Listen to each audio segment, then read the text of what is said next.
bonsoir. Et nous allons continuer cette conversation donc sur la conquête de l'espace dans ses aspects juridiques, géographiques, historiques, géopolitiques, avec deux spécialistes que je suis très heureux d'accueillir. Sur le plateau, Isabelle Sourbès-Verger, qui est géographe, mais qui est une des rares géographes francophones, peut-être une des seules géographes francophones à travailler depuis maintenant pas mal d'années sur la conquête de l'espace circumterrestre, extraterrestre. Nous n'avons pas en français l'équivalent de l'anglais qui utilise ce très beau mot de outer space pour parler de ce dont on a parlé tout à l'heure avec Kim Stanley Robinson. Donc on se contente de parler d'espace extra, circumterrestre, et qui étudie cette conquête de cet espace en essayant de comprendre les aspects historiques et géopolitiques de cette conquête. On y reviendra. Et puis, en direct d'Adélaïde, Alice Gorman, qui nous fait le plaisir d'être ici. Donc Isabelle Sourbès-Verger est directrice de recherche au CNRS et Alice Gorman est professeure d'archéologie spatiale à l'université Flinders à Adélaïde, donc sur la côte sud de l'Australie, et je la remercie d'être présente, et nous parlerons avec elle tout à l'heure de ce que peut être cette archéologie spatiale qui est une discipline qui peut paraître étrange mais qui est tout à fait importante et intéressante. Pour commencer, peut-être reprenons ce qu'a dit tout à l'heure Kim Stanley Robinson, qui m'a paru intéressant pour lancer la conversation lorsqu'il dit, en parlant d'Aurora, qu'il voulait montrer que l'humanité n'était pas destinée aux étoiles, qu'il y avait une vision un peu insensée que de vouloir comme ça conquérir le système solaire, l'univers et les étoiles. Et pourtant, la pulsion de conquête est toujours là, peut-être plus forte que jamais, et pourtant les actions pour assumer cette pulsion de conquête sont toujours là, venant d'acteurs de plus en plus divers, et peut-être que cette pulsion et ces actions, finalement, parlent beaucoup moins de nos étoiles qu'elles ne parlent de nous, êtres humains, sur cette Terre, aujourd'hui, dans une situation si difficile et si complexe. Et je crois que c'est utile de revenir peut-être un peu à l'histoire de cette conquête spatiale, et Isabelle, j'aimerais qu'on reprenne un peu cela pour reposer les grands cadres, parce que finalement, cette histoire dont nous ne connaissons que très peu de choses, nous n'en retenons que l'épopée, en quelque sorte, qui est racontée par le storytelling qui peut exister, mais nous connaissons assez mal en détail cette histoire beaucoup plus longue, beaucoup plus complexe et beaucoup plus subtile qu'il n'y paraît. Est-ce qu'on peut retracer quelques grandes phases et peut-être aussi, dès le départ, avant de repasser la parole à Alice, mettre en évidence quelques grands acteurs géopolitiques, au moins au départ, puisque ce sont des acteurs géopolitiques qui commencent à intervenir, de façon à ce que nous puissions ensuite progresser dans la réflexion. Oui, alors effectivement, la question de l'occupation de l'espace et de la conquête de l'espace, c'est que d'abord, elle est très récente. Et donc, à la fois, nous la connaissons un peu et pas du tout. C'est-à-dire que, il y a sûrement dans cette salle des gens qui, comme moi, sont de la génération 57. Hein, on s'appelle entre nous la génération Spoutnik. Puis il y a des gens qui sont de la génération Apollo. Et puis, il y a aujourd'hui, parmi mes étudiants, certains d'entre eux qui, quand je leur parle d'Apollo et leur dis vos parents vous ont sans doute raconté Apollo, me disent mais non, ce sont nos grands-parents. Et si vous voulez, là je mesure d'un seul coup que l'histoire de la conquête spatiale, elle est à la fois très proche pour certains et d'une certaine manière dépassée pour d'autres.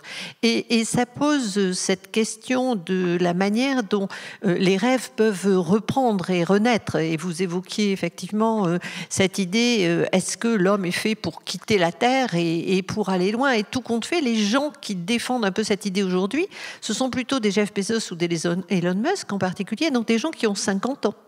Et des gens qui, d'une certaine façon, inscrivent cette conquête de Mars dans ce qu'ils ont connu enfant d'une conquête de la Lune. Je ne suis pas du tout certaine que les très jeunes générations aujourd'hui, qui ont beaucoup d'autres défis technologiques qui se posent à eux et qui vont être de plus en plus familiers de la robotique et de l'intelligence artificielle, auront forcément ce même besoin d'envoyer des hommes dans des planètes lointaines pour s'assurer que leur soif d'exploration est remplie remplie. Et si on remonte dans l'histoire de la conquête spatiale, eh bien effectivement, il y a deux grandes directions. La première, c'est la guerre froide, avec en particulier le nucléaire. Et l'espace, l'activité spatiale est très proche de, je dirais, l'entité nucléaire en quelque sorte, à la fois parce que pour les astronomes et pour les astrophysiciens, le Soleil, c'est quand même déjà une machine nucléaire. Donc il y a chez les premiers scientifiques qui s'intéressent au spatial, essentiellement des physiciens du nucléaire, et puis surtout parce que pour des raisons différentes, les États-Unis et l'Union soviétique se sont tous les deux intéressés à l'espace, l'un pour avoir de l'espionnage, de la cartographie depuis l'espace, qui était possible puisque un satellite ne respecte pas les frontières terrestres, essentiellement pour des ressources techniques, pour des raisons techniques, parce que pendant que votre satellite il orbite comme ça, la Terre en dessous, elle fait son tour en 23h56 comme elle l'a toujours fait, et donc c'est en quelque sorte la Terre qui défile sous le satellite. Donc pour les Américains, c'était l'occasion d'avoir une vision du territoire de l'ennemi potentiel, à savoir l'Union soviétique, et pour les soviétiques, le missile intercontinental, c'était l'occasion de menacer avec une arme nucléaire potentiellement les États-Unis et donc de mettre en place les bases de la dissuasion. Donc au départ, vous avez vraiment deux filières très distinctes. D'une part, cette filière liée au nucléaire et qui est quand même pas pacifique du tout, qui est vraiment l'expression dans l'espace de cette rivalité très forte. Et puis vous avez cette autre filière qui est l'année géophysique internationale et qui nous parle aujourd'hui beaucoup plus, qui essayait de comprendre les échanges entre la Terre, l'océan, l'atmosphère et l'espace. Donc on a joué toujours de ces deux registres, plus ce troisième registre qui est quelle place l'homme lui-même doit tenir dans ce milieu. Et si on fait une histoire très rapide de la conquête spatiale, eh bien on voit que cette présence humaine, elle va ponctuer jusqu'à la Lune les grands moments, ce grand récit du spatial où ça commence effectivement par les exploits soviétiques, le premier satellite, les premières photos de la face cachée de la Lune dès 1961, le premier homme dans l'espace, et puis après alors, toute une série de premières absolument exceptionnelles. Après le premier homme, on met la première femme, donc ça c'est sûr que c'est quand même quelque chose d'assez exceptionnel, je dois dire. Bon, bref, sauf que le premier homme, c'était un pilote de chasse, la première femme, c'était une ouvrière du textile. Ils n'avaient pas exactement les mêmes compétences. Le vol s'est pas déroulé pour eux de la même façon. Mais derrière, vous faites la première sortie extravéhiculaire et puis jusqu'au jour où Kennedy, dans une campagne électorale, dit bon, il faudrait quand même pas que le premier homme alors en fait, il le dit avant Gagarine, il dit il faudrait pas que le premier homme qui aille dans l'espace s'appelle Igor. Pas de chance, il s'appelle Ivan, mais ça n'arrange pas les affaires de Kennedy qui, du coup, après avoir un peu étudié quels sont les grands projets scientifiques qui pourraient véritablement mobiliser l'Amérique et lui redonner foi dans sa compétence scientifique et technologique, entre autres dans un contexte de décolonisation qui faisait qu'il y avait vraiment un enjeu pour l'Amérique à apparaître comme le meilleur régime et le meilleur modèle. À ce moment-là, Kennedy décide de lancer la conquête lunaire en moins de 10 ans, et c'est ça qui est absolument exceptionnel. Et à partir des années 70, on passe vraiment dans un autre registre. Progressivement, d'autres États que les États-Unis et l'Union soviétique commencent à acquérir des compétences spatiales et en parallèle, les applications spatiales deviennent de plus en plus nombreuses. On va comme ça, je dirais, en la faisant très rapidement, jusqu'à la fin de l'Union soviétique, avec des vols habités qui sont beaucoup plus sporadiques en réalité. Seule l'Union soviétique garde des vols de longue durée. Disparition de l'Union soviétique, les États-Unis se retrouvent finalement en hégémonie complète. Certes, l'Europe existe, le Japon aussi, l'Inde et la Chine sont capables de lancer des satellites, mais véritablement, ce sont les États-Unis qui vont, alors j'aime pas le mot de coloniser, mais qui vont utiliser et développer des applications spatiales très très variées, civiles et militaires, ce qu'on découvre à la guerre du Golfe. Et je dirais, dernier grand changement, c'est le tournant des années 2000. Je faisais récemment pour justement un chapitre d'un ouvrage d'histoire, puisque maintenant on fait quand même un peu d'histoire du spatial. En 2003, vous avez la décision de fabriquer et de lancer le James Webb Telescope. Donc 2003, on vient de le lancer en 2021, c'était la fin de l'année 2021. Donc vous imaginez, ça prend 18 ans. 18 ans avec des technologies qui, elles, ont énormément évolué. Rappelez-vous ce que pouvait être un smartphone il y a 18 ans, si tant est que ça existe. Donc le milieu spatial en 2003, il bascule à la fois technologiquement et puis parce que les États-Unis restent la très très grande puissance spatiale, mais de nouveaux acteurs montent et 2003 par exemple, c'est le premier vol habité d'un Chinois. Donc de 2003 à aujourd'hui, je dirais que ce mouvement se poursuit avec un rôle de plus en plus important de l'espace comme lieu de stockage des données, le rôle de l'information qui est vraiment et qui est une des raisons de la constellation d'Elon Musk. Et puis en parallèle, eh bien effectivement, un nouvel acteur comme la Chine, dans une moindre mesure l'Inde, qui entendent eux aussi apparaître comme des puissances spatiales. Voilà, pour faire un peu rapidement. Merci beaucoup, c'est très important de retracer ces grands moments d'histoire et je me tourne vers Alice Gorman puisque vous êtes spécialiste d'archéologie spatiale, c'est-à-dire votre caractéristique, Alice, c'est véritablement de prendre au sérieux l'idée que l'espace est habité par des artefacts humains et même par des êtres humains, et vous essayez véritablement d'étudier ces artefacts de tailles parfois très différentes, puisque vous étudiez à la fois des gros objets et des micro-objets, essayez d'étudier ces artefacts comme une archéologue le ferait, pas simplement pour rester dans une science qui permettrait d'observer la technologie ou la matière utilisée pour construire ces artefacts, mais aussi parce que ça vous mène à finalement questionner ce que ces artefacts nous disent aussi des cultures, des sociétés et des enjeux politiques qui portent cette conquête spatiale. Et vous avez été amené à partir de cela, et vous allez nous l'expliquer, à partir de l'analyse de ces artefacts aussi à mettre en avant une pensée très critique de cette épopée spatiale, souvent présentée comme l'épopée de l'astronaute masculin blanc dominant, et cette critique de l'épopée spatiale vous a permis de mettre en exergue les enjeux véritablement culturels aussi de cette expansion.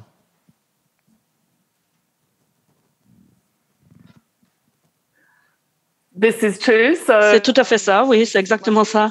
Je suis archéologue de l'espace, mais avant de répondre à cette question, avant de parler plus de ce travail d'archéologue de l'espace, je souhaite vous dire que je parle de la terre du peuple Ghana et je souhaite respecter les ancêtres, leur présent et reconnaître leur lien culturel au patrimoine de ces terres, ces eaux et ces ciels. Et je voudrais également rendre hommage à tous les peuples qui assistent à cette conférence aujourd'hui. Donc oui, l'archéologie de l'espace, comme vous l'avez dit, Michel, en gros, c'est utiliser les mêmes techniques qu'on utilise sur Terre pour analyser le comportement humain par le biais des artefacts qui ont été découverts et qui ont été laissés afin d'étudier la façon dont les humains interagissent avec l'espace extra-atmosphérique.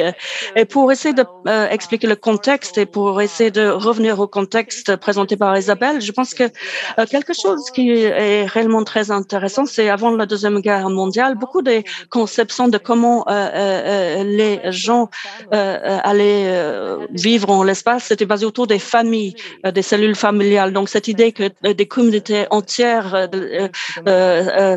irait en orbite ou vers la Lune. Et lors de la Deuxième Guerre mondiale, ces visions de l'espace ont été remplacées par les fusées en tant qu'armes de guerre. Et ensuite, l'espace est devenu une entreprise militaire en quelque sorte. Donc, il y a le traité de 67 sur l'espace extra-atmosphérique qui est très clair sur le fait que l'espace appartient à toute l'humanité, mais c'est un traité qui a été signé dans un contexte d'un espace complètement militarisé.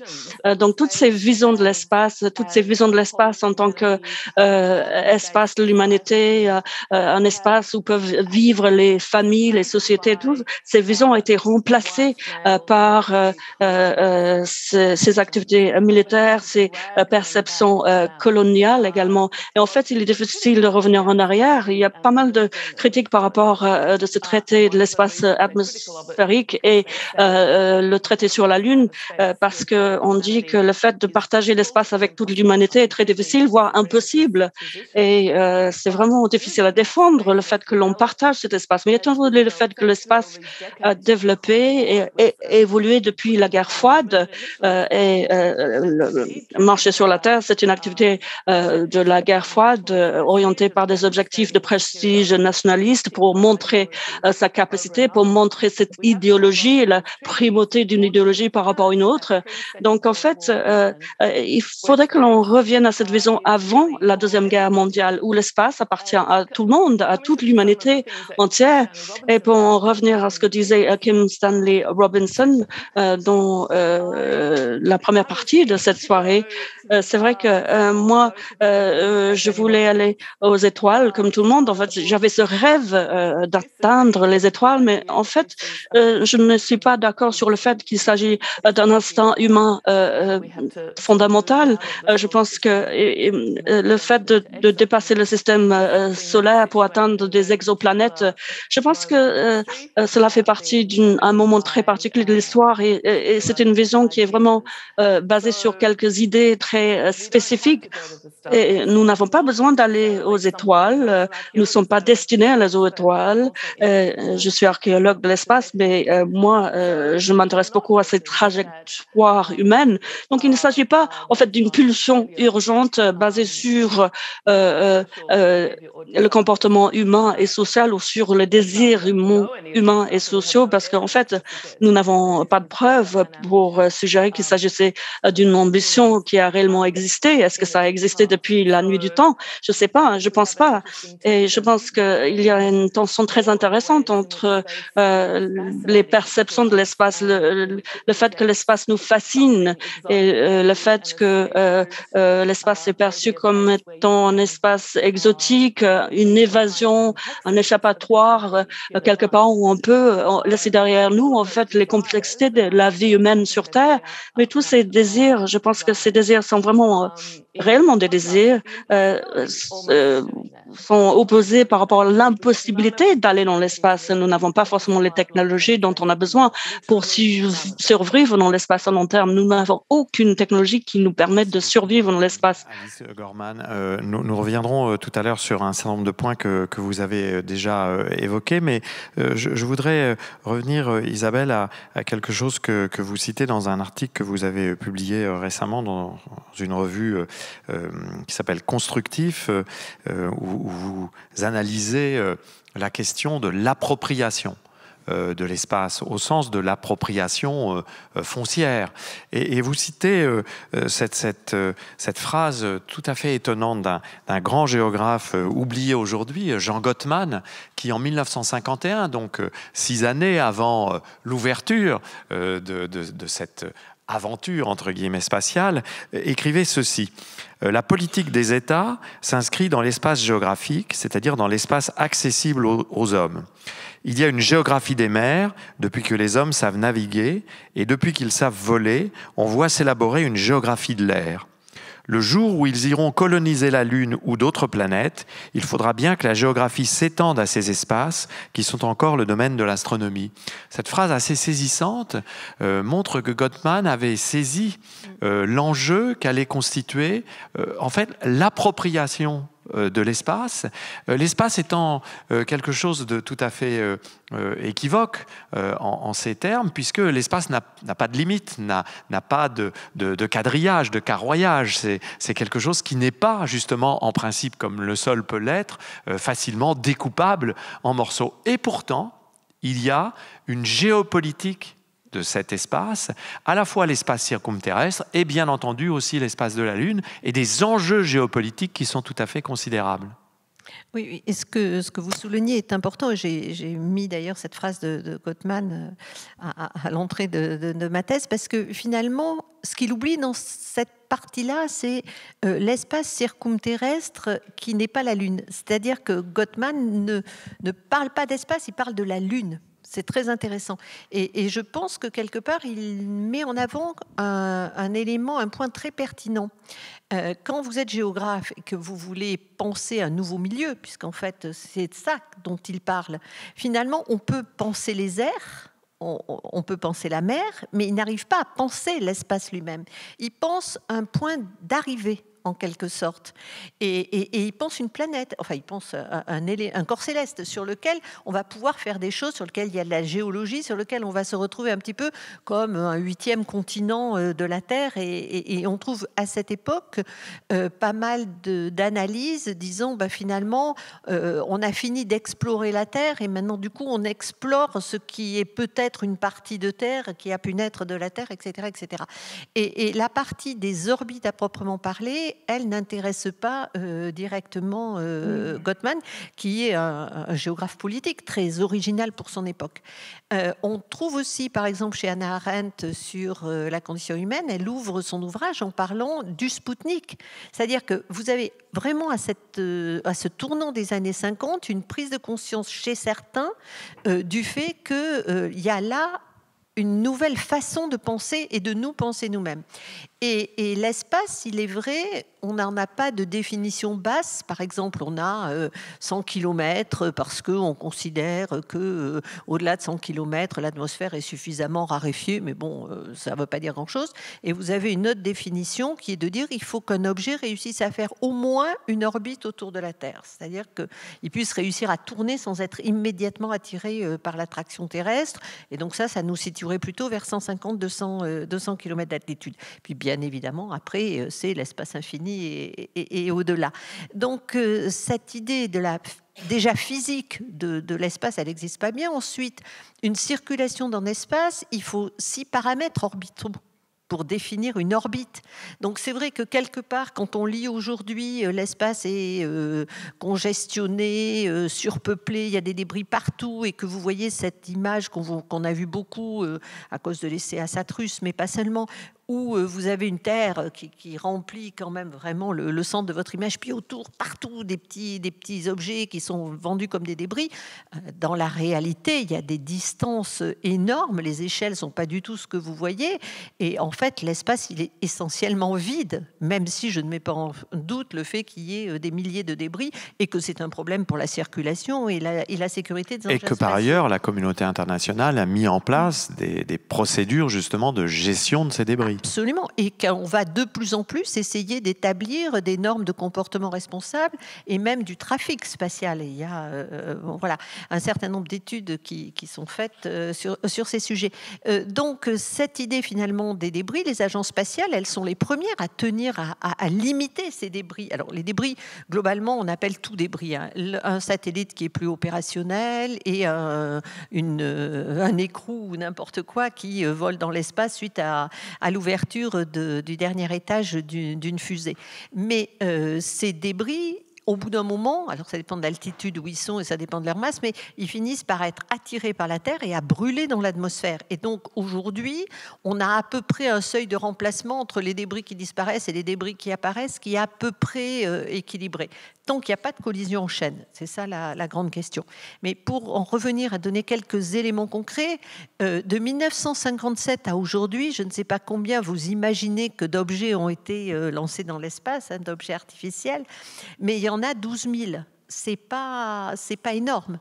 Et là où on voit quelque chose de très différent, c'est Elon Musk qui, d'un seul coup, annonce des constellations de 43 000 satellites à mettre en orbite en 3 ans. Donc là, effectivement, on mesure un changement assez fort dans la manière dont on va occuper l'espace. Mais en même temps, l'orbite géostationnaire, celle où vous avez les satellites qui nous montrent la Terre, les satellites météo, elle est à 36 000 km d'altitude. 36 000 km, la circonférence, c'est 2 pierres, donc 2 fois 36, 72, multiplié par 3, 7 fois 3, 21, 210 000 km. Et là-dessus, vous avez 210 000 km de circonférence, et là-dessus, vous avez peut-être 300 satellites. Donc, si vous voulez, il y a des problèmes qui sont des problèmes de fréquence, qui sont essentiellement des problèmes de fréquence, des points qui sont plus importants que d'autres. Mais ce n'est pas du tout une image que l'on a d'un espace qui est congestionné, pour reprendre les expressions actuelles. Et quand vous voyez bien cette fameuse image qu'on retire d'Apollo, et dont on va quand même maintenant célébrer, qu'on a tous en tête, de cette petite terre lointaine qu'on voit depuis Apollo, bon, on voit bien qu'entre la Terre et eux, il n'y a rien. Enfin, je veux dire, c'est le vide qui est quand même la caractéristique du milieu spatial, la caractéristique principale. Et ça encore, ça nous déphase considérablement, même si on peut y avoir des flux et des choses comme ça. Alors, l'espace est immense, il est vide, les échelles sont considérables, et pourtant, Alice Gorman, vous étudiez cette vie humaine dans l'espace, notamment dans un projet qui est en cours, je crois, qui s'appelle the International Space Station Archaeological Project. C'est-à-dire, vous essayez d'étudier aussi la façon dont, très concrètement, on essaie d'habiter, par exemple, les stations orbitales, et vous prenez au sérieux aussi cette vie, y compris en essayant de comprendre comment les astronautes essayent de s'accommoder à cet habitat conçu par des ingénieurs dans des perspectives d'optimisation d'une vie extrêmement difficile, avec des routines techniques extrêmement fortes, et vous essayez de montrer comment petit à petit ces astronautes, notamment ceux qui restent longtemps sur place, essayent finalement de s'accommoder de cette situation, et comment la nationalité, par exemple, des astronautes, le genre des astronautes, finit par colorer en quelque sorte un peu leur manière de vivre. Et c'est aussi ça, faire l'archéologie de cet espace, qui nous renseigne aussi sur nos manières de vivre sur la Terre. Oh, wow. Ce dont vous parlez, Michel, c'est le projet archéologique que je dirige avec mon collègue, le professeur qui est à l'université de Chapman, et nous travaillons là-dessus depuis 2015 environ. Nous venons de voir une évolution extraordinaire, c'est-à-dire la semaine dernière, nous avons démarré le travail qui a eu lieu, le travail pratique qui a lieu en dehors de la Terre, et cela veut dire que nous avons l'équipage qui est désormais sur la station dans l'espace, qui est en mesure de prendre des photos tous les jours pendant 2 mois, afin que nous puissions tracer la traçabilité des objets au niveau de la station. Et l'un des objectifs que nous avons, c'est simplement de regarder exactement comment est-ce que l'équipage dans cet environnement microgravitaire utilise les objets, pas seulement pour faire des choses pratiques, mais pour adapter leur comportement social à ces circonstances qui sont si extraordinaires. Et donc, nous sommes surtout intéressés de voir qu'est-ce qu'on oublie, par exemple, qu'est-ce qui n'est pas vu, qu'est-ce qui n'est pas enregistré au niveau des choses, des toutes petites choses du quotidien. Et l'un des aspects très importants, c'est l'adaptation à la microgravité, le fait que l'on crée des points où de façon temporaire, on peut avoir des gravités limitées simplement en utilisant des matériaux, du velcro par exemple, le velcro qu'on utilise sur Terre, ou en utilisant des sacs, des éplugues et des clips, en utilisant également des élastiques et des balustrades. Ce sont toutes des choses qu'on utilise de la même manière, que l'on soit en microgravité ou dans un monde où il y a la gravité standard. Et sur ces stations dans l'espace, ces stations internationales, ces points peuvent être utilisés pour fixer des objets, pour les attacher. Et ces objets sont aussi utilisés afin de pouvoir développer ou créer la structure pour la mémoire. Donc, moi, je suis surtout intéressée pour voir quelles sont les intersections entre la gravité et la mémoire. Comment est-ce que cela fonctionne sur Terre? Comment est-ce que cela fonctionne aussi dans l'espace lorsqu'on enlève la gravité, lorsqu'on n'a pas les mêmes forums autour de nous, les mêmes réalités? Et au final, je pense que cela va nous permettre de revenir en arrière, d'observer la Terre et de voir comment est-ce que la gravité a structuré le comportement humain et la vie sur Terre. Donc, il y a une très, très grande pertinence de tout ceci sur comment nous allons développer les habitats de l'espace par la suite. Et à l'heure actuelle, il y a un certain nombre de stations spatiales qui sont privées, qui sont en train d'être mises en place et développées. Il y a un projet pour développer une station future qui sera très, très différente des stations qui ont vu le jour jusqu'à maintenant.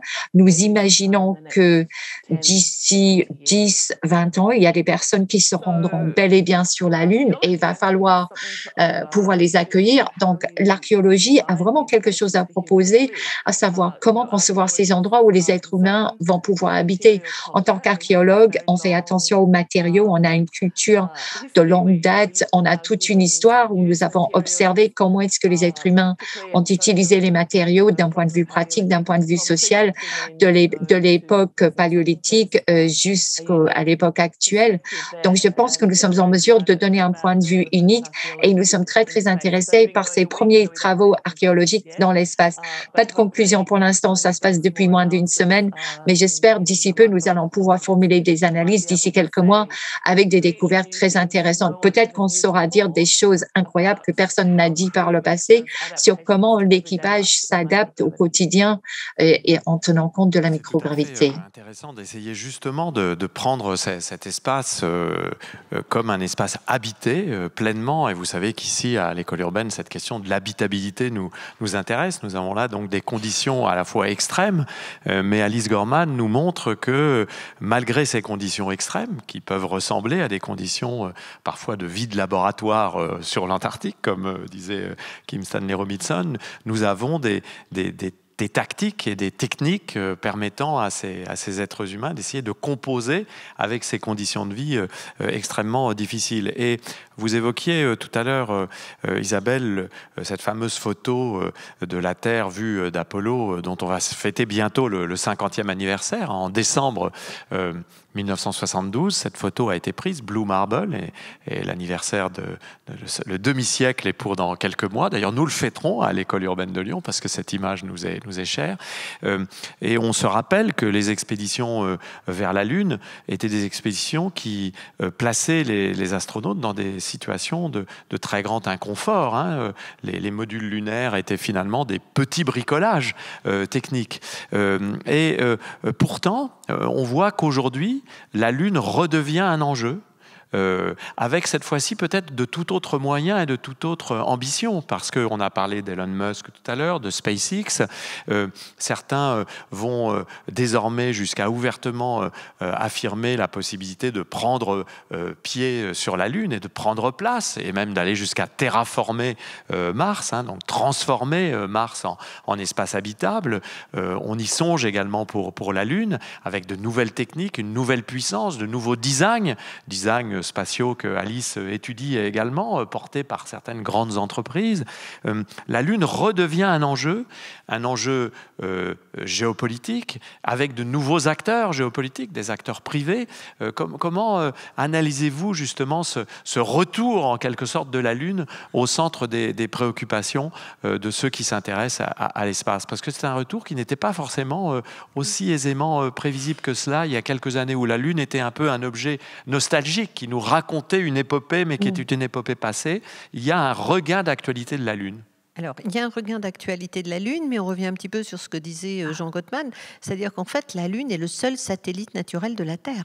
Donc, si vous voulez, quand vous voulez entreprendre une forme d'habitation et d'occupation, pas au sens, juste au sens de se poser et de faire des choses. Et justement, vous évoquiez cet article de Constructif sur le foncier. Ça ne veut pas dire qu'on va avoir la propriété de la terre, mais on va l'occuper. Donc ça va être quand même un petit peu compliqué.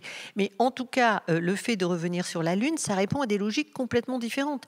Si vous prenez par exemple la Chine, c'est la première fois qu'elle pose des objets sur la Lune depuis, en gros, 2018. Et donc, la Chine, c'est dans une période de rattrapage, en quelque sorte, des objectifs qui ont déjà été maîtrisés par les autres, parce que, évidemment, le milieu spatial étant hostile et les technologies spatiales étant difficiles à maîtriser, eh bien, je dirais que la feuille de route de la Chine, elle est assez pratique, c'est de vérifier tout ce que les autres savent faire et d'essayer de le faire à son tour. Donc, la Chine revient bien sur la Lune. Et la question pour les États-Unis, c'était de savoir si finalement, comme l'avait fait Obama, il déclarait que tout compte fait, pour les États-Unis, ça c'était une page de tournée. La Lune, ils y étaient allés en 69 et maintenant, il fallait faire quelque chose d'autre. Ou, comme d'ailleurs l'Union soviétique et aujourd'hui la Russie, finalement, sont un peu embarrassés par rapport à cette Lune où ils ont déjà ramené des échantillons en mode automatique, même s'ils n'y ont jamais posé des hommes. Et quelque part, dans l'histoire américaine, c'est assez drôle parce que quand il n'y a pas de grand programme spatial habité, eh bien finalement, on retombe dans la proximité de la Lune. Et tout compte fait, quand vous entendez à un moment beaucoup d'astronautes qui s'étaient élevés contre cette idée de revenir sur la Lune en disant « mais ça va nous faire perdre du temps pour ce qui est d'aller sur Mars ». Sauf qu'aller sur Mars, les budgets serait tellement important et les délais, ça aussi c'est un problème pour le politique, c'est le moment entre la décision est prise et le moment où ça se fait et vous n'êtes plus là, vous avez payé mais vous n'êtes plus là pour en retirer les bénéfices. Donc déjà là aussi vous avez un problème et donc dépenser de l'argent pour aller sur Mars, c'était absolument hors de portée et la NASA a eu beau essayer autant qu'elle a voulu, elle n'y est pas arrivée.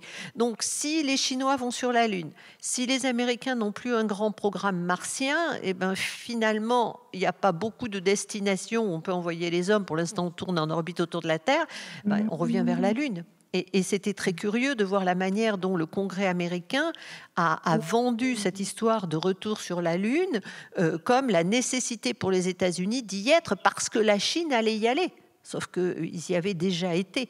Donc aujourd'hui, on essaie de, je dirais, donner une nouvelle coloration à quelque chose qui est ancien. Et cette nouvelle coloration, c'est de dire, effectivement, ça y est, on est dans une phase de commercialisation, d'industrialisation, de normalisation, en quelque sorte, de l'espace. Donc, il y a maintenant des entrepreneurs privés, on a le mythe de la frontière, on a le mythe du pionnier, de l'innovateur, etc., etc. Et donc, finalement, sur la Lune, eh bien, on va extraire des ressources, on va développer des habitats. Mais d'une certaine manière, rien n'est moins sûr. Je rappelle que le programme Artemis, il a été relancé par Trump, qui était un peu en quête de légitimité et de grands projets pour l'Amérique, et qui, à quelques mois de la fin de son premier mandat, s'est réveillé en annonçant qu'on allait aller sur la Lune, mais tout de suite, là, en 2024, ce qui était totalement irréaliste, vu que Saturne V, ça fait longtemps qu'elle rouille et qu'on ne sait plus aller sur la Lune et qu'il faut redévelopper des nouveaux moyens. Et donc, aujourd'hui, Biden, il a hérité du programme de Trump. Ce n'est pas un programme qu'il a délibérément choisi. Donc, on va y aller. Est-ce qu'on va y rester et quels seront les montants qui vont être nécessaires pour y rester? Ça, ce n'est pas si clair que ça.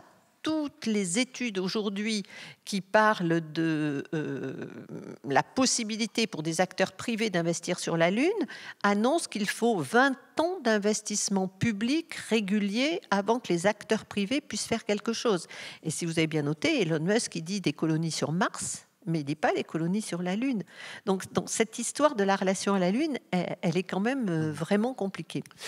Alice Gorman, je vais évidemment vous interroger sur la question de la Lune, qui est au centre aussi de vos préoccupations. Vous avez l'habitude de montrer dans votre travail que finalement, l'archéologie de l'espace que vous menez permet de montrer que l'utilisation de cet outer space par les êtres humains était une claire expression des rapports de domination et des rapports d'injustice qui existent au sein de la société terrestre, un monde très masculin, mettant de côté une bonne partie de l'humanité, un monde très blanc aussi, avec une exploitation spatiale qui est une sorte de poursuite de rapports de domination coloniale qui avaient jadis été beaucoup plus fort à la surface de la Terre. Et ça vous a conduit, cette réflexion aussi, à vous intéresser à la question de la Lune et à être signataire d'une déclaration de la Lune qui visait en quelque sorte aussi à réagir par anticipation à ce mouvement d'intérêt renouvelé pour la Lune en tant que ressource possible pour l'exploitation économique. Alors j'aimerais que vous nous disiez un mot à la fois sur cette conquête spatiale qui exprime des inégalités fondamentales au sein des sociétés humaines, et puis que vous nous expliquiez la démarche qui mène à cette déclaration de la Lune. Oui, absolument. Et je dois dire que je suis très fière de cette déclaration sur les droits de la Lune. Je vais en parler un peu plus dans quelques instants, mais aussi Isabelle qui a vraiment expliqué le contexte. C'est fascinant ce qu'elle a dit sur la Lune. C'est vrai que les États-Unis a déjà mis les pieds sur la Lune, et en allant sur la Lune, les États-Unis a montré le capitalisme. Donc c'est un corps céleste capitaliste en quelque sorte. Et pour en revenir à ce que disait Isabelle, ils doivent le refaire maintenant parce que la Chine est une concurrente, une rude concurrente. Donc, c'est une question d'idéologie, et ces idéologies sont exprimées par la culture matérielle. Et je pense que c'est réellement très intéressant de regarder les symboles matériels qui sont laissés sur la surface de la Lune. Et c'est pour cela que j'ai commencé à réfléchir à toutes ces activités commerciales sur la Lune et ces activités qui s'accélèrent avec différentes lois qui sont adoptées au niveau national. Et maintenant, on accepte le fait que les êtres humains vont sur la Lune et que les êtres humains vont extraire des ressources qui sont réutilisées pour créer une sorte d'économie autour de la Lune, et ensuite ils vont utiliser le même système pour aller sur Mars, et ils vont en tirer les bénéfices sur Terre. Donc c'est un récit qui est très prononcé. C'est comme un tambour sans cesse maintenant qu'on entend, et c'est pour cela en fait pourquoi un petit groupe d'entre nous avons commencé à réfléchir à cela, et nous avons commencé à réfléchir à l'extraction des ressources. Nous savons quel est l'impact sur Terre de cette extraction des ressources, et nous savons que dans la plupart des régions du monde, il y a des systèmes de gestion de l'environnement. On fait attention à la Terre pour limiter l'impact néfaste sur les environnements naturels, sur l'écologie et sur le bien-être des êtres humains. Mais il y a cette idée également, et Kim Stanley Robinson l'a dit, que la Lune est morte. En fait, on n'a pas besoin de s'inquiéter de la Lune parce qu'on ne peut rien détruire sur la Lune, parce qu'en fait, il n'y a rien qui a une valeur. Je ne suis pas du tout d'accord avec lui. Je ne pense pas que la Lune soit morte. En fait, on n'a pas besoin d'avoir une forme humaine ou une forme vivante pour que ce soit en vie. Je pense que la Lune est un environnement très complexe, avec une géologie très complexe, avec ses interactions dynamiques avec le reste du système solaire, avec le cosmos. Il y a des cycles aqueux, des cycles d'eau qui sont très intéressants. Tout le monde s'intéresse à l'eau, évidemment, c'est l'or bleu. Donc, il y a un environnement très unique, et je pense qu'il y a ces régions très importantes avec, par exemple, ces objets de 2 milliards d'années, donc qui n'ont jamais rien vu, une autre lumière à part la lumière des étoiles. Et si on détruit notre ciel nocturne avec ces centaines de milliers de méga constellations de satellites que Elon Musk et ses collègues vont lancer dans l'espace, si on va perdre cet accès à notre ciel nocturne, où est-ce que l'on va pouvoir trouver cela? Peut-être qu'il faudrait que l'on aille sur la Lune ou sur Mars pour voir le ciel nocturne, le ciel qu'on connaît depuis la nuit du temps. Donc, c'est un espace avec des valeurs environnementales qui sont très prononcées, et nous allons détruire ces valeurs si on ne défend pas ces valeurs. Et c'est pour cela que nous avons décidé d'écrire ou de rédiger cette déclaration sur les droits de la Lune.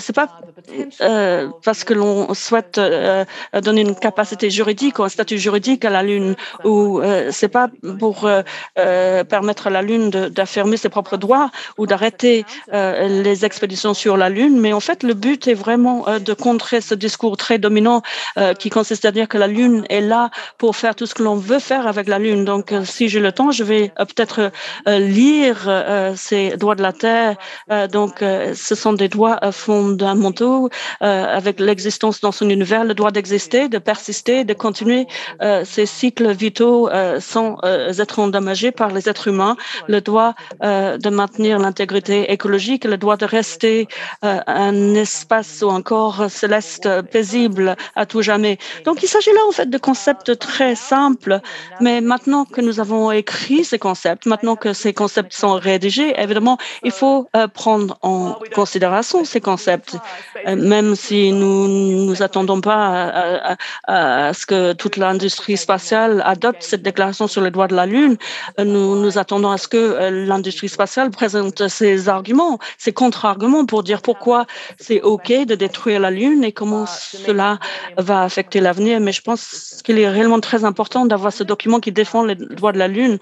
Donc, il suffit de googler déclaration sur les droits de la Lune et vous trouverez ce document sur Internet et vous pouvez signer ce document pour indiquer que vous soutenez ce document et les dispositions de cette déclaration. Cette déclaration des droits de la Lune parce qu'elle a été finalement très peu commentée en France et peut-être même en Europe, alors que je trouve que la démarche est extrêmement intéressante et vous venez d'en expliquer les fondements. D'ailleurs, ça fait écho à la discussion qu'on a eue tout à l'heure avec Kim Robinson et je pense que ça montre que s'intéresser à la Lune en tant qu'objet stellaire et réfléchir à ces droits de la Lune, pas forcément d'ailleurs en termes strictement juridiques, mais tout simplement pour reconnaître la caractéristique propre de la Lune et s'interroger sur ce qu'elle peut devenir, c'est finalement un exercice qui nous permet évidemment de penser à la manière dont nous habitons la Terre aujourd'hui et à la façon dont nous pouvons nous sortir des défis que le changement global provoque aujourd'hui et nous place devant les yeux. Nous avons quelques minutes, si vous voulez bien, pour prendre des questions pour nos invités. Il y a un micro qui va circuler. N'hésitez pas donc à poser vos questions, que ce soit à Isabelle Sourbès-Verger ou à Alice Gorman, qui vous répondront avec grand plaisir.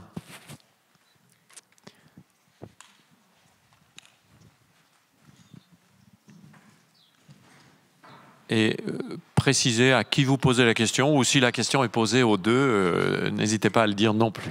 Oui, bonsoir Adrien. Ma question est destinée aux deux invités ce soir.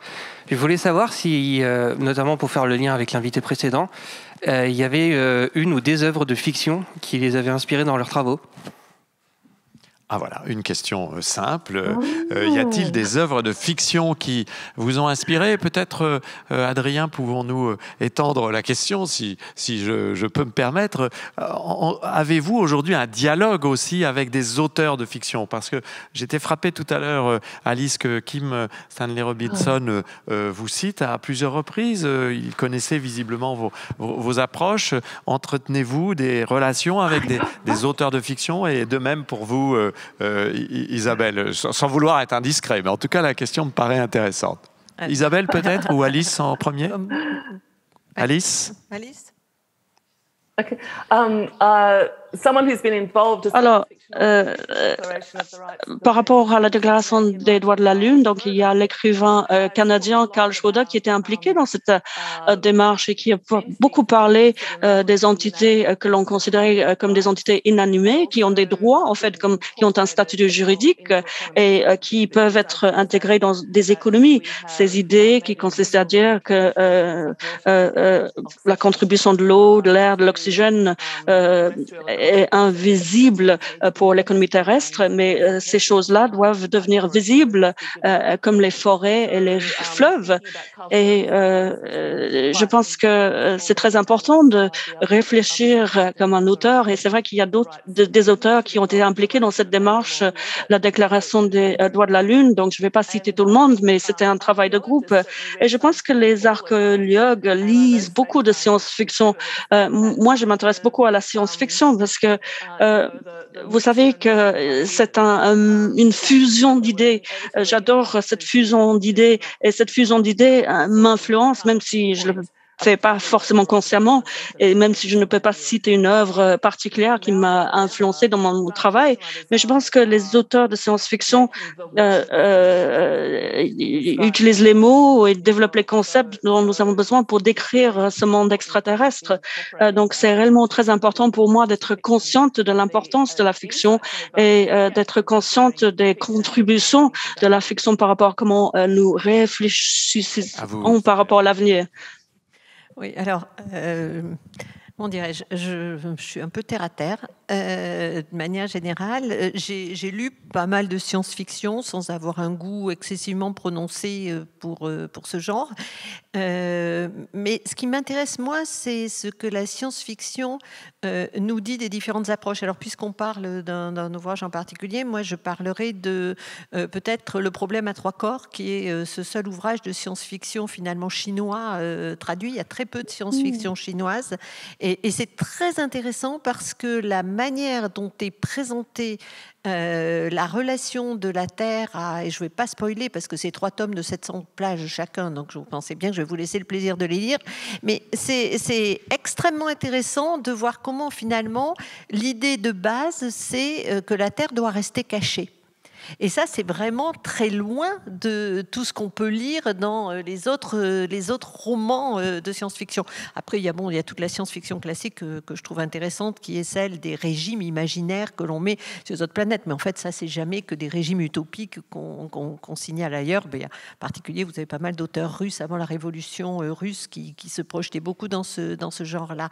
Mais je pense pas que j'ai jamais été vraiment inspirée par la science-fiction. En revanche, lire la science-fiction est très intéressante sur la manière dont se jouent des ressorts imaginaires. Et c'est vrai que dans le spatial, là, on en a peu parlé, mais il y a quand même un jeu très étrange qui se noue toujours entre des ingénieurs et des gens qui font de la science et de la technique, des politiques qui sont amenés à endosser ces rêves de ces ingénieurs et de ces techniciens, mais qui veulent faire vraiment, ou de ces scientifiques qui veulent vraiment faire des choses concrètes. Et puis derrière, des médias qui, je dirais, rattrapent un peu le sujet en vol et le transforment aussi.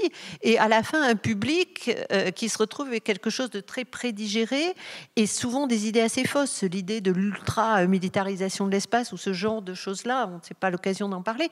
Mais là encore, on en a probablement une idée assez inexacte. Donc moi, je pense qu'effectivement, la science-fiction, c'est un modèle, c'est intéressant, mais peut-être se demander ce qu'on veut faire de la Terre et du coup, ce qu'on veut faire de l'espace, c'est quelque chose qu'on peut faire avec nos cadres assez classiques de pensée.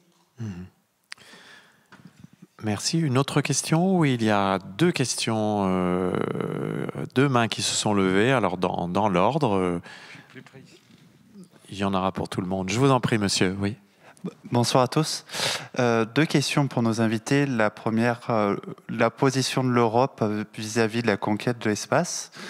Et la deuxième question, ce serait en quoi les nouvelles technologies pourront nous aider dans cette conquête?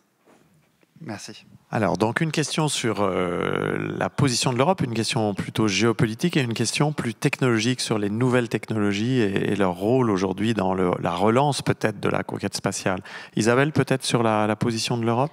Oui, alors je dirais que la position de l'Europe est une très grande puissance spatiale sur le plan scientifique et de maîtrise des technologies. On a été capable de poser une sonde sur une comète, on est capable il y a véritablement un potentiel scientifique technologique qui est important en Europe. On a une autre grande capacité en Europe qu'on ne souligne pas toujours assez, c'est de faire de la coopération. Le spatial européen, c'est vraiment un spatial de coopération entre Européens, et puis c'est sans doute les agences européennes qui coopèrent le plus avec le monde entier, précisément parce qu'on a une position relativement neutre et qu'on essaie d'être dans le multilatéral. Ça, c'est le bon côté de la force. Alors, le mauvais côté, il existe aussi, c'est que le spatial, il se cale très facilement sur des priorités comme la souveraineté, la sécurité nationale, le leadership, le soft power, etc. Et là, en Europe, on est bien obligé de constater que ce qui nous fait défaut systématiquement justement dans une identification européenne, eh bien, on va le retrouver démultiplié dans le spatial.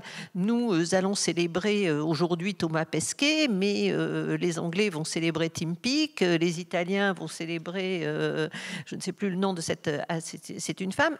Et donc, si vous voulez, rien que cet exemple nous montre à quel point nous avons du mal à nous identifier dans un schéma européen. Et ça nous joue vraiment un tour difficile. Le deuxième élément de faiblesse que nous avons en Europe, c'est que si vous regardez les États-Unis, il y a un tel seuil d'investissement monstrueux qui a été réalisé par l'État depuis 1961, puisque aujourd'hui, les États-Unis dépensent plus du double de l'ensemble de toutes les autres puissances spatiales, et que cet écart-là, il existe depuis 60 ans. Donc, les investissements américains dans l'espace sont juste monstrueux par rapport au reste du monde. Donc, forcément que derrière, il y a des acteurs privés qui disposent de technologies qui sont maintenant sur étagère ou qui le développent. Elon Musk a développé son réutilisable. Mais il y a vraiment déjà une énorme masse d'investissements qui a été réalisée dans le spatial. Ce n'est pas le cas en Europe. Et pour finir, si vous prenez des pays comme l'Inde ou la Chine, eh bien, ils n'ont pas d'infrastructures terrestres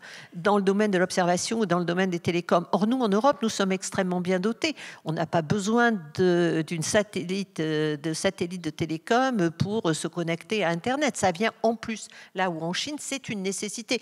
Donc, vous avez des pays pour lesquels la politique spatiale ne se discute même pas. C'est juste, et nous, en Europe, il faut réussir à trouver notre niche, et c'est un petit peu difficile. Oui, avant de passer la parole à Alice, ça veut dire d'ailleurs que l'Europe est technologiquement très en avance, mais que la maîtrise technologique n'est pas une condition suffisante pour acquérir une puissance géopolitique. Il faut un projet politique. Alice, vous aussi, vous pouvez évidemment répondre à ces deux questions, à la fois la question sur l'Europe, mais aussi peut-être sur d'autres puissances, puisque je sais que vous êtes très attentive aussi à essayer de comprendre comment de nouvelles puissances ou de nouvelles sensibilités peuvent s'exprimer à travers la conquête spatiale. Et puis, par rapport à cette question de la technologie, sentez-vous libre également de répondre.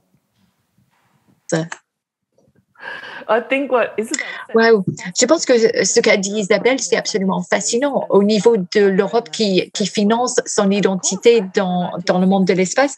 Et bien sûr, à l'époque des années 60, en Australie et au niveau des organisations européennes, il y a eu énormément de travail conjoint. L'Australie a fait partie de la coopération internationale de tout ce processus, et j'ose espérer qu'un jour, on rejoindra les Européens et l'Agence spatiale de l'Europe. Et je pense que cette question de l'identité nationale ou l'identité européenne par rapport à l'espace, c'est très, très intéressant, surtout lorsque vous avez en face les États-Unis d'Amérique qui ont une identité très, très forte. Et je trouve vraiment que tous ces aspects-là sont très, très intéressants. Mais si je pense à la question technologique, une chose que j'ai apprise grâce à mes travaux dans l'industrie spatiale, c'est que l'industrie aéronautique peut être très, très conservatrice. Les gens, ils ont tendance à faire des choses exactement comme ils l'ont toujours fait, comme ils ont fait la dernière fois. Et vous voyez, il y a désormais tout un nouvel espace, un discours autour du disruption, comme on dit en anglais. Et donc, il y a un écosystème fort intéressant à l'époque. Mais quelques-unes des technologies que nous allons devoir développer, ce sont des nouvelles méthodes de propulsion, surtout si nous allons chercher à faire certains travaux. Et il y a pléthore de personnes qui travaillent sur les nouvelles méthodes de propulsion, par exemple. Il y a des moteurs de plasma qui peuvent être utilisés. Et ce sont des systèmes qui nous permettent de ne pas emmener des combustibles dans l'espace. Donc, les nouvelles méthodes de propulsion constituent une technologie clé où on espère qu'on va avoir de très belles découvertes d'ici une dizaine d'années. Si on parle de l'accès aux autres planètes, c'est tellement extraordinaire. On parle de Mars, on va y aller, on parle des habitats, on parle de la surface de la Lune. Néanmoins, sur Terre, il n'y a jamais eu un système fermé où on n'a jamais besoin d'introduire des ressources de l'extérieur, que ce soit de l'oxygène ou que ce soit de l'eau. Même à une toute petite échelle, on n'a jamais fait cela sur la Terre. Donc, il va vraiment nous falloir énormément de travail sur le plan biologique, sur le plan écologique et microbiologique. Par exemple, qui m'a fait référence au microbiome. Vraiment, vraiment, il y a tellement de travaux de recherche qui doivent être faits dans tous les sens avant que les personnes ne puissent vivre en espace de façon plus permanente, faire pousser des plantes dans l'espace.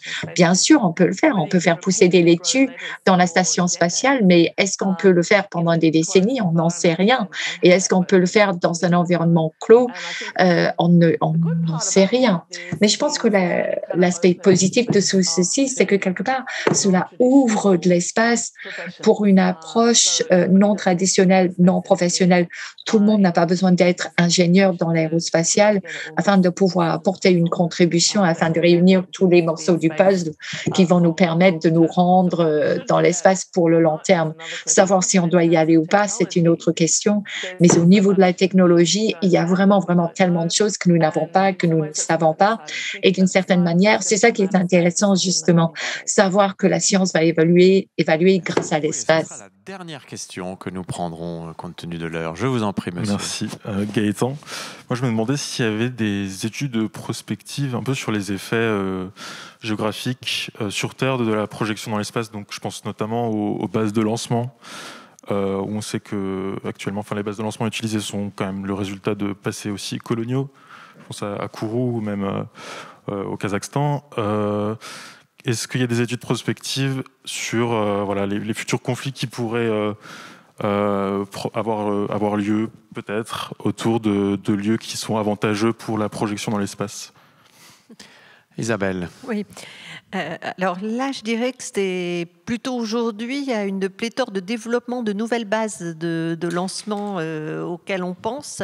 Alors là encore, ce sont dans le cadre de projets privés, de petits lanceurs et de petites bases de lancement, voire éventuellement de barges qui permettent de faire des lancements temporaires, avec l'idée que finalement, maintenant, ce qu'on pourrait chercher d'une base de lancement, c'est qu'elle soit la plus accessible, la moins coûteuse, la plus favorable, sachant que les technologies font que, par exemple, la nécessité d'être plus proche de l'équateur pour économiser de l'énergie pour un lancement géostationnaire n'a plus la même valeur, puisque justement on utilise des moteurs à plasma sur les satellites eux-mêmes qui leur permettent de se déplacer et directement de choisir leurs plans orbitaux à moindre coût énergétique. Donc finalement aujourd'hui, les critères pour une base, c'est d'être sur votre territoire. D'ailleurs, les Russes, après être dépendants du Kazakhstan pour la base de Baïkonour, finissent de développer leur base de Svobodny.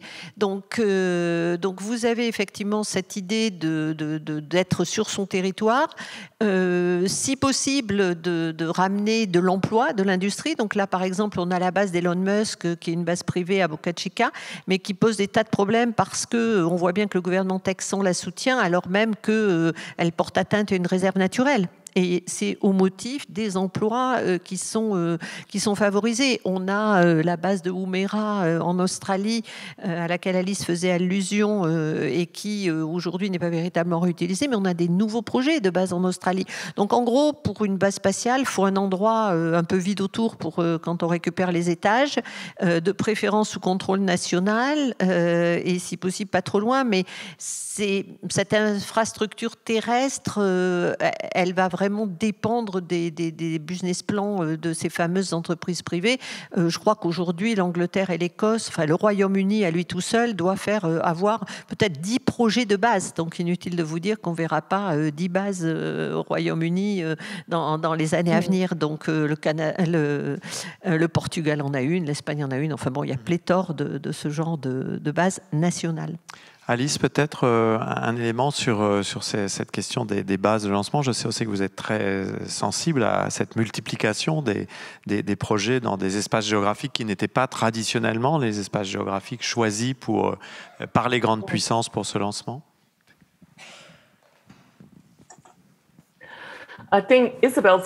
Oui, je pense qu'Isabelle a tout à fait raison. Il n'est plus jamais convenable que de ne pas se réunir. Ce n'est pas une très bonne idée de mettre en place ces installations à des endroits dangereux. Et on imagine que l'espace est vide et sécurisé, mais souvent ce n'est pas le cas. Par le passé, c'était des processus coloniaux et parfois les populations locales ont été décimées. En Australie, on a beaucoup changé les choses. Nous avons désormais le site de lancement à Aromora qui est utilisé essentiellement pour la défense, mais nous avons 3 sites de lancement qui sont en cours d'être développés et ces sites sont développés en consultation avec les citoyens locaux, avec les organisations locales. Et il y a tout un ensemble de process de négociation, des exigences pour faire en sorte qu'il y ait des emplois locaux et qu'on ne détruise pas l'environnement. Il y a vraiment tout un tas d'accords qui doivent être signés et c'est très, très différent par rapport au passé. J'ai aussi été en contact avec un certain nombre de chercheurs qui se rendent à Kourou et Peter Redfield, qui est l'anthropologue américain, a fait énormément de travail sur les impacts sociaux du fait que Kourou a été construit pendant les années 60, mais désormais, il y a des personnes qui regardent les impacts pour le plus long terme si on a ce genre de site de lancement qui est situé dans son pays au sein d'une communauté sur les terres et qu'est-ce que ça veut dire pour les peuples autochtones ou indigènes en particulier. Donc, je pense qu'il y a beaucoup de travail qui est en cours sur ces questions et sur la sensibilité que nous avons aujourd'hui, une sensibilité qui est très accrue par rapport au passé. Une bonne chose. Il est 22h30, nous allons clore cette soirée en remerciant Isabelle Surbès-Vergé et Alice Gorman d'Adélaïde pour ce débat vraiment très intéressant.